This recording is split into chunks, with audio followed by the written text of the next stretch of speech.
Hey friends, welcome to the video. I hope you are doing really good today, wherever you are watching this. And in today's video, I want to talk about grounding and DPDR, or anxiety, your symptoms, your stress, and all that type of stuff. Can grounding actually help? And if it does help, what do you actually do? And what type of grounding is there? So, in my mind and from my experience, there's two types of grounding. One of them you probably already know, which is basically reactionary.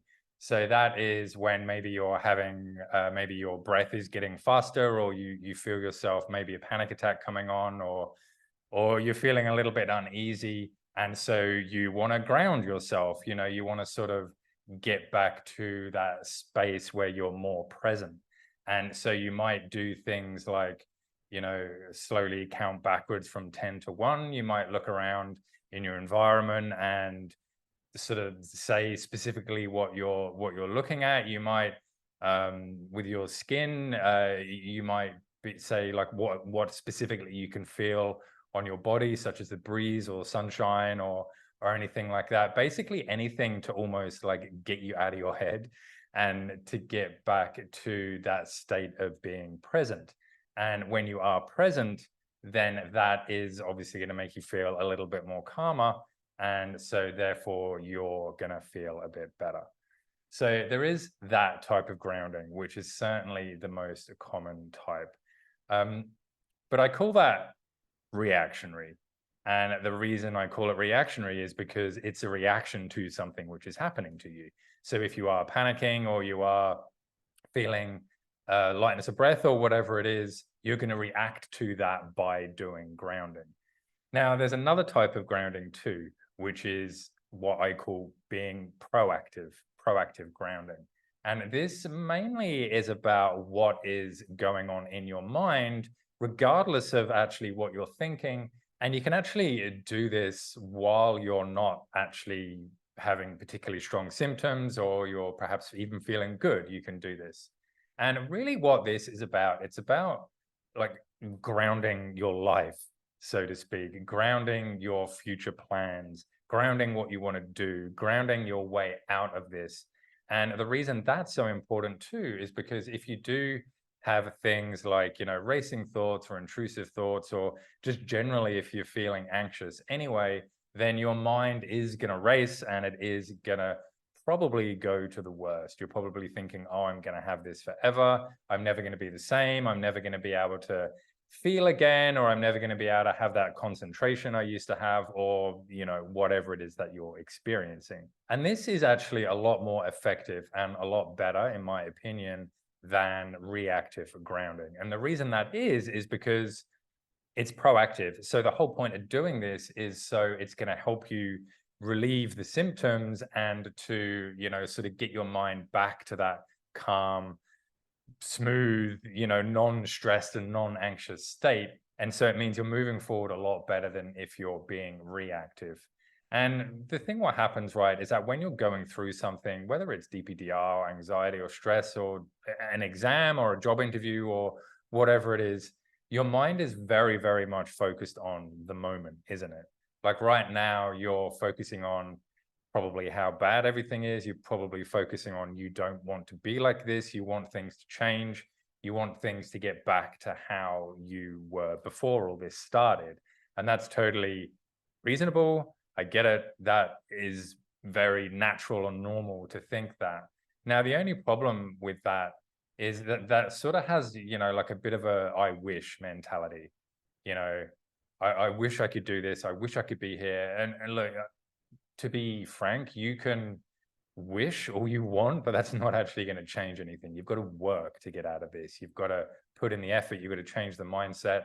And sitting around wishing isn't going to do anything. Now, I'm not saying that you're just sitting around whinging and wishing. You probably are doing lots of things like grounding, but you want to make sure that you are focusing your efforts and your attention on the right things.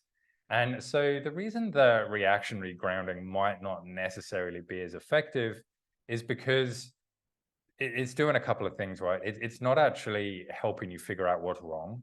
It's not actually helping you plan for the future. It's not changing your mindset at all. all you're doing is going, okay, I'm a bit panicky right now. I need to calm myself down right now. And for sure, again, that can be normal if you're worried about an exam or whatever, an interview or some stressful thing that's happening. You can do a little bit of breathing and stuff like that. But if it's something more chronic, and if it's something more, that's been going on for a long time, then probably it's not going to be that effective. Another reason that reactive grounding isn't necessarily that good is because when you are sort of calming yourself down or doing this breathing, you're fighting against what's actually happening. And when you're fighting against it, it's telling your mind and your body that something is wrong. So if you're sitting there, and you notice your heart palpitations, or you're breathing a little bit heavier and stuff like that, and then you say to yourself, I don't want to be like this. This is wrong. Therefore, I have to ground myself to stop doing this. Then what your brain is hearing is that, oh no, what's happening right now isn't normal and it isn't right. And I don't want this. And therefore, I am going to be scared and I'm going to fight it, or I'm going to freeze, or, I'm going to run away or do whatever it is. And so while you might think that it sort of helps you in the short term, and it is absolutely great that if it does, and that it does, you got to sort of have a bit of a think that maybe this isn't the best long-term solution, because if you keep telling your brain over and over that something's wrong, then it's always going to be wanting to protect itself. So often what can actually be a better thing is just to let the things be there, let the symptoms be there. Don't try and cover them up, don't try and wish them away, don't try and do anything, just sit with them. And you can say to yourself, yeah, this freaking sucks. I'm uncomfortable right now. I don't like this feeling, but that's okay. It's just a feeling. Feelings pass, emotions pass, and whatever it is I've got planned for the next hour or 10 minutes or rest of my day or whatever, I'm just going to get on with that regardless of how I'm feeling. And then what happens is, after a while, your mind starts to go, well, hang on a minute, this heavy breathing and these whatever symptom you're having, oh, that's maybe not so much of a threat. It doesn't matter. I can still get on with my life. And so, obviously it's going to become less and less important. It's going to be seen less and less as a threat. And so therefore, your body's going to feel eventually, and your mind's going to start to feel more comfortable around that. Now, I'm not saying stop these things. And if they do make you feel a bit better, then that's totally okay.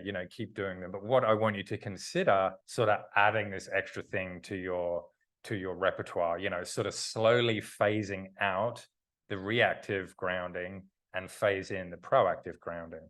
And the proactive grounding is really just a way of thinking about the future, like grounding your life. So right now the rug's being pulled from under you. So what proactive grounding is about, it's about thinking, all right, I'm going through something right now, but eventually I am going to get better. What can I start to do now to really take control, be accountable, and be responsible for my life? And how can I get back to where I want to get to? And that might be like, well, okay, I'm going to stay at my parents for 4 weeks, and then I'm going to look at getting back my old place again, or I'm going to look at searching for jobs, because the world can't, and life just can't just stop. Well, when I'm going through this, it's almost like about having a plan. And the reason that this is good as well is because you can practice this anytime you want. And when you think about your plan, if you are ever having experiencing symptoms, or or anything like that, then what's really great is to focus on the future. Take your take whatever's happening to you right now and be like, yeah, well, all this is happening to me right now. I've still got a plan, and I'm going to focus on that. And you can do it whether you've got symptoms or not. You can do it when you're feeling great. You can do it when you're feeling bad. And in fact, I actually encourage you to do it when you're feeling good, because then you can practice it, and you can practice it, and you can practice it. So when you really need to use it, when you are feeling bad, then you've practiced it so many times that it is going to be quite effective for you. And so, my friends, I do encourage you to consider adding that. If you want to get out a pen and paper and write down your future plans, then you can do that, or you can type it out, or you can just think about it. Whatever it is that you do to ground yourself in that way, to make your mind realize that everything is going to be okay. And then that way, sort of by default, you stop the intrusive thoughts and you stop the racing thoughts. Or even if you don't stop them, you get distracted by them for a little bit. Or even if you don't get distracted by them, and even if they're still there, at least you're being proactive. And the thing is, right, all of this, all of this is to help you recover. And when you recover, and as you reach recovery, all the symptoms start to dissipate and just fade away and lift anyway. So as you do start to practice this and as you do start to get better, then you might find, and you probably will find, that you don't even have to use these things anymore. Everything just comes together to get you better. And I promise that you can get better. I've helped people get better. I've seen people get better, and I've heard stories and obviously videos and stuff like that on my channel and other channels as well about people getting better. And it can happen to you as well. So my friends, I hope this video has helped. And if you do have any questions or any comments, please leave them down below in the comments. And until next time, I'll see you all in the next video. Bye.